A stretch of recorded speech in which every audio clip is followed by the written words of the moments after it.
menemukan tersangka. Jadi dari sini bisa dilihat ketika naik ke penyidikan itu kan belum ada nama tersangka. Kalau di KPK sebelumnya itu kan menggunakan undang-undang KPK gitu ya. Itu ketika naik dari penyelidikan ke penyidikan sudah ada tersangka. Tapi kalau sekarang KPK ikut. KPK pakai sprindik umum. Nah, sekarang ya ketika berapa lama dari penyidikan sampai ada nama tersangka itu juga berbeda-beda tergantung kualitas dan kuantitas dari kasusnya. Tapi saya katakan bahwa sebenarnya kita lanjutkan dialog. Di studio saya masih bersama Yudi Purnomo Harhab, mantan penyidik KPK, dan melalui sambungan Zoom saya masih bersama Yenti Garnasih, pakar TPPU. Mas Yudi, saya ke Anda. Kalau tadi Bu Yenti bilang ini nggak mungkin ya penyelidikan cuman berjalan berapa bulan gitu. Pasti penyelidikan sudah berjalan sekian lama. Sehingga kalau tadi kita di awal Anda juga sudah menyebut ini penyidik nih berhasil nih, jackpot gitu. Kalau kita bilang ada emas di situ, logam emas, kemudian ada US dollar, ada dolar Australia, duit ratusan miliar dan triliunan yang akan dikejar. Kira-kira atau pertanyaannya adalah mengapa tersangkanya belum diumumkan? Ya, jadi gini, kalau kita bicara kasus di awal ya, kasus itu kan namanya case building, itu kan dibangun pertama kali adanya laporan. Ya. Kemudian dari laporan tersebut dilakukan verifikasi, ternyata benar adanya dugaan akan tindak pidana korupsi di dalam laporan tersebut. Baru kemudian masuk ke proses penyelidikan. Nah, di proses penyelidikan ini ya sebenarnya tindakan-tindakannya sama seperti penyidikan, tapi belum pro justisia dan belum ada upaya paksa. Makanya di penyelidikan itu yang dicari adalah peristiwa pidananya ada atau tidak. Nah, terkadang ya kalau untuk kasus yang tindak pidana biasa pembunuhan ya ada yang meninggal langsung aja gitu kan, nggak butuh waktu lama. Tetapi kalau dalam tindak pidana korupsi ya penyelidikan itu berlangsung lama. Ya, ada sebulan, 2 bulan, 3 bulan, tergantung istilahnya kualitas berat ataupun ringannya kasus yang dihadapi. Karena kasus itu kan berbeda-beda. Ya, berat atau ringannya kasus dilihat dari siapa tersangkanya, apakah pejabat tinggi, apakah pejabat rendah, ya kan? Dilihat dari jumlah kerugian keuangan negaranya, dilihat dari perbuatan korupsinya apa, suap menyuapkah, kerugian negara, gratifikasi lah, pemerasan lah dan sebagainya. Nah, setelah itu ketika yakin bahwa penyelidik menemukan bahwa peristiwanya ada, maka akan masuk ke penyidikan ya. Ketika ditemukan 2 alat bukti yang cukup gitu kan. Nah, di sini ya dalam penyidikan ya dalam KUHP yang baru sama seperti KUHP yang lama sebenarnya adalah serangkaian kegiatan dari penyidik ya untuk mengumpulkan barang bukti guna menemukan tersangka. Jadi dari sini bisa dilihat ketika naik ke penyidikan itu kan belum ada nama tersangka. Kalau di KPK sebelumnya itu kan menggunakan undang-undang KPK gitu ya. Itu ketika naik dari penyelidikan ke penyidikan sudah ada tersangka. Tapi kalau sekarang KPK ikut. KPK pakai sprindik umum. Nah, sekarang ya ketika berapa lama dari penyidikan sampai ada nama tersangka itu juga berbeda-beda tergantung kualitas dan kuantitas dari kasusnya. Tapi saya katakan bahwa sebenarnya yang terjadi di penyidikan itu sebenarnya redundant dari penyelidikan.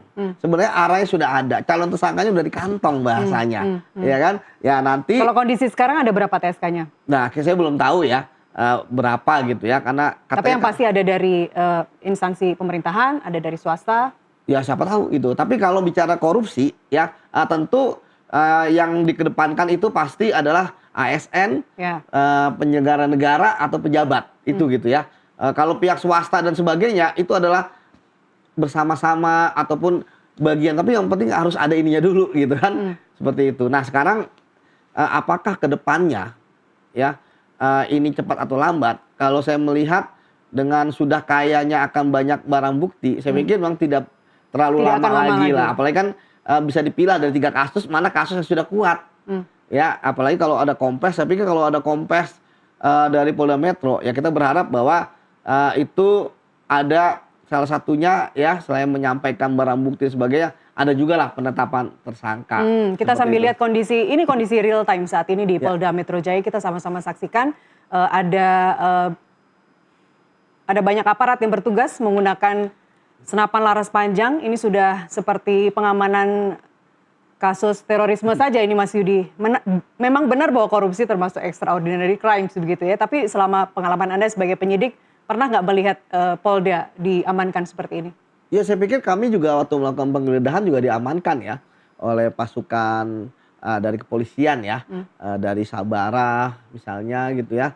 Karena kan tadi ketika melakukan tindak pidana korupsi adalah tindak pidana yang bukan dilakukan oleh orang-orang biasa. Ya. Makanya namanya kejahatan extraordinary crime. Ya. Nah makanya kan kita butuh mitigasi. Kalau nggak ada apa-apa nggak apa-apa. Kalau ada apa-apa makanya pengamanan juga sangat penting. Saya pikir ini yang dilakukan oleh teman-teman kepolisian kan adalah bagian dari mitigasi juga, gitu kan? Karena intinya itu yang penting adalah kegiatan dari Kompers itu berlangsung dengan lancar, aman gitu ya. Karena kan yang ditunjukkan juga uangnya 500 triliun. Iya. Kalau hilang atau nanti ada apa kan hal yang tidak diinginkan hilang, siapa mau bertanggung jawab. Jadi saya pikir sih ini tidak jadi masalah lah gitu kan pengamanannya seperti itu. Oke. Bu Yenti, saya ke Anda Bu, ketika tadi ditemukan uang tunai, kemudian falas, emas, aset-aset besar lah. Langkah pertama untuk mengetahui agar pidana asalnya jelas, seperti apa caranya? Gini, kalau yang ini kan sepertinya kan yang di dalamnya pertama kali penyelidikannya itu adalah korupsinya, dan kemudian dari itu korupsinya, kemudian hasilnya korupsi itu siapa saja gitu ya. Misalnya kalau berbicara tentang PLTU kan udah disebutkan ada 2 perusahaan besar gitu ya dengan anak kan gitu ya. Kemudian ada masalah yaitu tentang substansi batu baranya itu tidak sesuai dengan yang diperjanjikan lah gitu ya. Tetapi dibayarnya lebih kan gitu ya. Itu yang artinya memang membongkar pertama kali korupsi. Baru itu tadi yang ini lebih mudah sebetulnya. Setelah korupsi itu siapa saja. Dalam korupsi ini kan karena penyelidikan sekian lama pasti ada, Mas Yudi tahu itu pasti kan sudah ada keterangan atau yang dilapor, kemudian ada penyelidikan tuh kan memang langkah-langkah walaupun prosedurer tetapi memang tidak ada upaya paksa. Jadi itu mereka pintar ya, memang juga cerdik ya, yang namanya cerdas, yang namanya penegak hukum itu karena pelaku kejahatan white collar crime dan seperti ini ya, maybe syndicate crimes itu kan juga high quality dalam hal mereka mensiasati untuk korupsinya nggak ketahuan dan lain sebagainya gitu.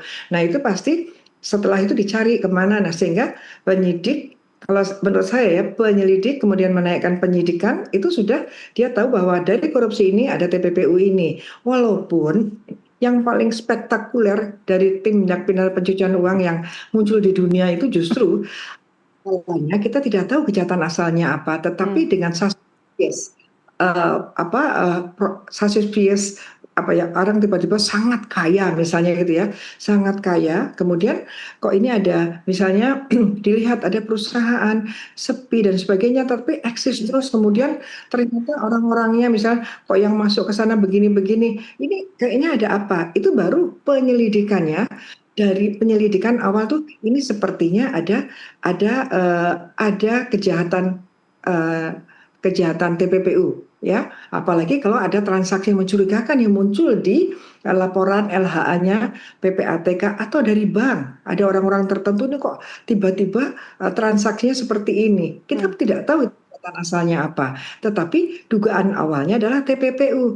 Nah kalau dugaan awalnya TPPU karena dari adanya transaksi yang luar biasa ya, kita kan beberapa kali itu kan, ini kemudian penyidik masuknya justru dari TPPU, ini ada orang atau ada entity yang mempunyai harta kekayaan yang luar biasa yang kita pikirkan dari pekerjaannya tidak mungkin, maka penegak hukum mencari, menyelidiki ini faktanya dengan fakta bukti-buktinya, harta yang sebanyak ini yang tidak pantas dengan profil itu, kira-kira yang mereka harus ya kira-kira dalam tanda petik ya, bukan saya mengira-ira ya, ini adalah teori harus bisa membangun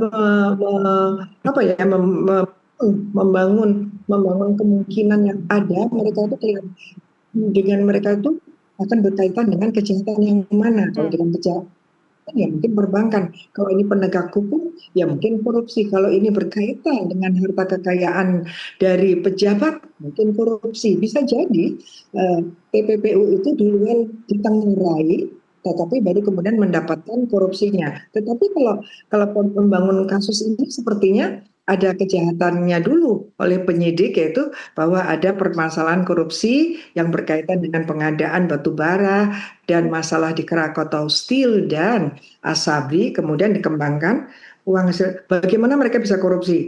Siapa saja yang melindungi atau siapa saja yang minta bagi hasil korupsi yang ini? Jadi gini, Mas Yudi, ini kan kita kok fokus pada yang digeledah gitu ya. Kita juga belum tahu siapa karena belum ada namanya. Tapi harusnya kan ini jangan bergeser karena waktu itu kan PLTU-nya berapa hari yang lalu. Nah, korupsinya PLTU-nya juga jangan ditinggal gitu kan. Karena siapapun ini yang digeledah itu bukan pelaku itunya gitu, Mas Yudi, ya kan?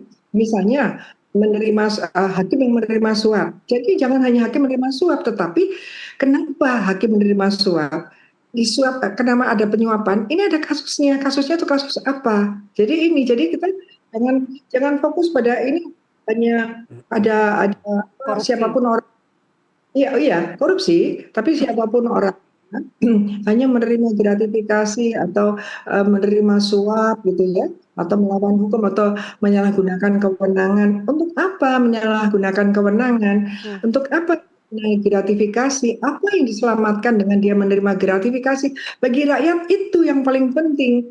Jadi kan misalnya berkaitan dengan pengadaan 2018 sampai dengan 2025 berkait PLTU, negara dirugikan. Jadi jangan hanya fokus bahwa bagaimana korupsi itu terjadi karena menyuap. Bukan itu saja. Tetapi korupsi PLTU-nya dibongkar semua. Pada waktu itu menterinya juga siapa, bagaimana bisa begini, karena pada akhirnya negara akan dirugikan. Bahkan kemarin saya bilang ini bisa class action loh, karena tiba-tiba ada blackout, sementara pemerintah kan Iya. kita buka. Banyak yang dirugikan sekali.